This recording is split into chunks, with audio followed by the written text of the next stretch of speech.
शीतल और अभिमन्यु की शादी को 5 साल हो चुके थे, लेकिन अभी तक उनका कोई बच्चा नहीं हुआ था।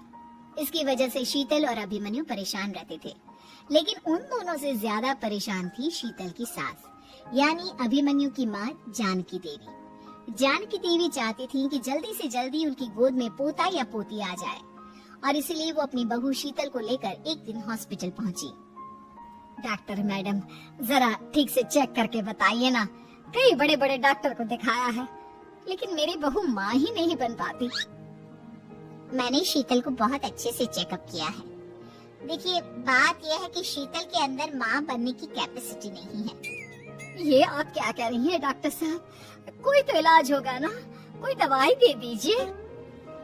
देखिए, कुछ प्रॉब्लम ऐसी होती है जिनका कोई ट्रीटमेंट नहीं होता। आई एम सॉरी टू से, लेकिन शीतल कभी माँ नहीं बन सकती, क्योंकि उसके यूट्रस में अंदर से ही कुछ प्रॉब्लम है। घर आने के बाद क्या हुआ माँ? कहाँ लेकर गई थी आप शीतल को? अरे कहाँ लेकर जाती, डॉक्टर मैडम के पास ले गई थी, लेकिन तेरी बीवी तो कभी माँ बन ही नहीं सकती। मम्मी जी, इसमें मेरी क्या गलती? अगर अंदर से कोई प्रॉब्लम है तो उसमें मैं भी कुछ नहीं कर सकती। जानती हूँ, ये बात डॉक्टर के मुंह से सुन चुकी हूँ। अब दोबारा मेरे सामने इस बात का गाना मत गा। अरे माँ, परेशान होने की जरूरत नहीं है, हम सोचते हैं ना कुछ। अरे क्या सोचेगा तू? जब डॉक्टर कह चुका है कि तेरी बीवी माँ नहीं बन सकती, तो बता क्या सोचेगा तू? कहाँ से लाएगा बच्चा? माँ, ये तो मैं भी नहीं जानता। अभिमन्यु, क्यों ना हम अनाथ आश्रम से एक बच्चा गोद लिया है? क्या फर्क पड़ता है बच्चा हमारा हो या गोद लिया हुआ? आई बड़ी बातें बनाने वाली, क्या फर्क पड़ता है? अरे क्यों फर्क नहीं पड़ता? मुझे इस वर्ष को आगे बढ़ाने के लिए मेरे बेटे का खून चाहिए, किसी दूसरे का नहीं। लेकिन माँ, आप जानती हैं कि ये अब पॉसिबल नहीं है। मैं कुछ नहीं जानती। मैं किसी पराये की औलाद को इस घर में अपना पोता या पोती बन के बढ़ता हुआ नहीं देख सकती। मेरा वंश मेरे बेटे के खून से ही आगे बढ़ेगा। लेकिन मम्मी जी, ऐसा कैसे हो पाएगा? आप अच्छी तरह जानती है ना, मेरा और अभिमन्यु का बच्चा नहीं हो सकता। तो मैं अपने बेटे की दूसरी शादी करवाऊंगी, और अपनी दूसरी बीवी से ये मुझे बच्चा पैदा करके देगा। ये आप क्या कह रही हैं माँ? मैं किसी और से शादी नहीं करने वाला। मेरे रहते हुए आप अभिमन्यु की शादी किसी और से करवाएंगी? मम्मी जी, आप ऐसा कैसे कर सकती हैं? तो बस देखती जा बहू, मैं ऐसा कैसे कर सकती हूँ। कुछ दिनों के बाद, अभिमन्यु, मैंने तेरे लिए लड़की ढूंढ ली है। माँ, मैं आपको कितनी बार समझाऊं, मुझे किसी से शादी नहीं करनी है। पहले मेरी बात सुन। ये जो चमेली है ना, हमारे घर में काम करने आती है, वो तुझसे शादी करने के लिए तैयार है। मम्मी जी, आप अभिमन्यु की शादी एक नौकरानी के साथ करवाएंगी? वो इसलिए क्योंकि चमेली दिखने में बहुत खूबसूरत है, बच्चा भी सुंदर ही होगा। मम्मी जी, लेकिन एक बच्चे के लिए अपने बेटे की शादी नौकरानी के साथ करवाना, क्या ये सही है? अगर अभिमन्यु ने शादी नहीं की ना, तो मैं अपनी जान दे दूंगी। अब देख लो, अगर तुम्हें अपनी माँ की जान प्यारी है तो तुम्हें इस नौकरानी के साथ शादी करनी ही होगी। इस तरह जानकी देवी अपने बेटे अभिमन्यु की शादी नौकरानी चमेली के साथ करवा देती है। कुछ दिनों के बाद, नौकरानी से मालकिन बन के तो मजा आ गया, अब तो मैं इस घर की मालकिन हूँ। देखो, अपने आप को ज्यादा मालकिन समझने की कोशिश मत करो। एक बार तुम्हारा और अभिमन्यु का बच्चा इस दुनिया में आ जाए, उसके बाद तुम इस घर से हमेशा के लिए चली जाना। अरे जाओ जाओ, किसी और के आगे बातें बनाना, एक बच्चा तो पैदा नहीं कर सकी। बढ़िया, जाओ जाकर मेरे लिए कॉफी बना कर लाओ। नौकरानी मैं हूँ या तुम? मम्मी जी, देखिए ना, शीतल मुझसे किस तरह से बात कर रही है। शीतल, तुम्हें पता है ना चमेली प्रेग्नेंट है, मेरे बेटे के बच्चे की माँ बनने वाली है। वो जैसा कहती है वैसा करो। लेकिन मम्मी जी, वो मुझे नौकरों की तरह ट्रीट कर रही है। अरे तो करेगी ना, वैसे भी बहू तुम हो किस काम की, एक बच्चा तो पैदा नहीं कर सकती। जाओ अब घर के सारे काम करो और चमेली को आराम करने दो। थैंक यू मम्मी जी, भगवान आपका भला करे। आप नहीं होती तो मैं नौकरानी से महारानी कैसे बनती? देखो, तुम्हें जो चाहिए सब मिलेगा, खूब खाओ पियो, मजे की जिंदगी जियो।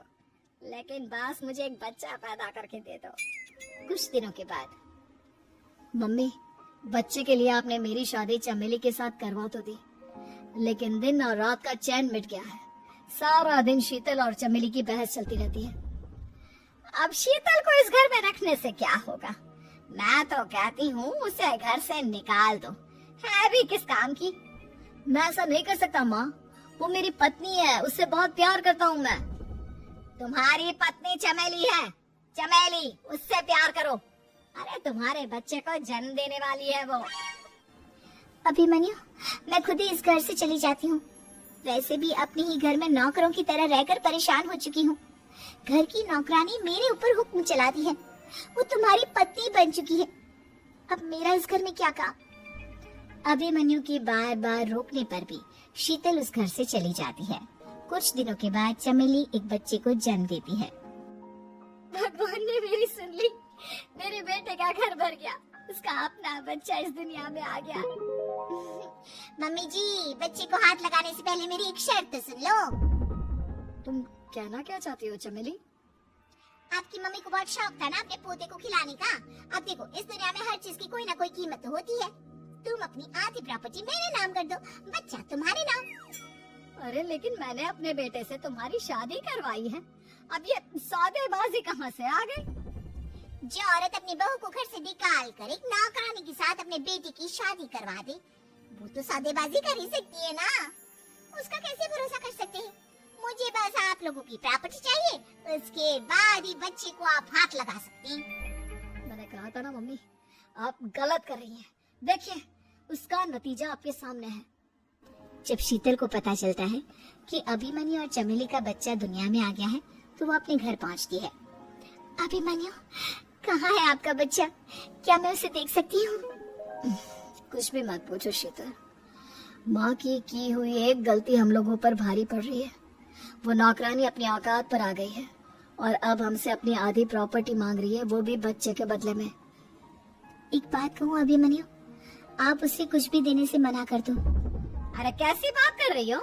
मेरे बेटे की औलाद है उसके पास, ऐसे कैसे मना कर दे? मम्मी जी, वो अभिमन्यु का बच्चा नहीं है, वो चमेली और उसके बॉयफ्रेंड का बच्चा है। ये तुम क्या कह रही हो शीतल?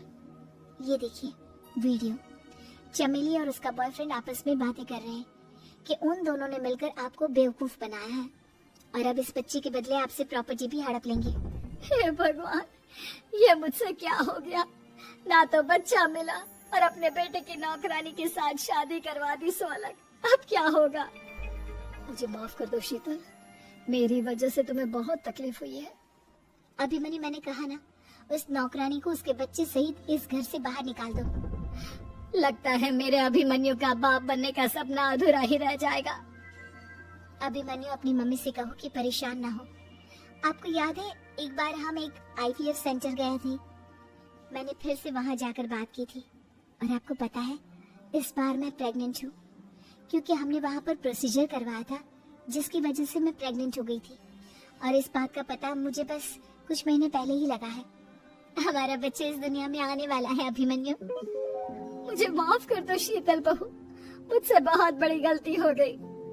कोई बात नहीं माँ, लेकिन अब हमें उस धोखेबाज नौकरानी को इस घर से बाहर निकालना है और इस घर की मालकिन को वापस घर लाना है, वो भी अपने बच्चे के साथ।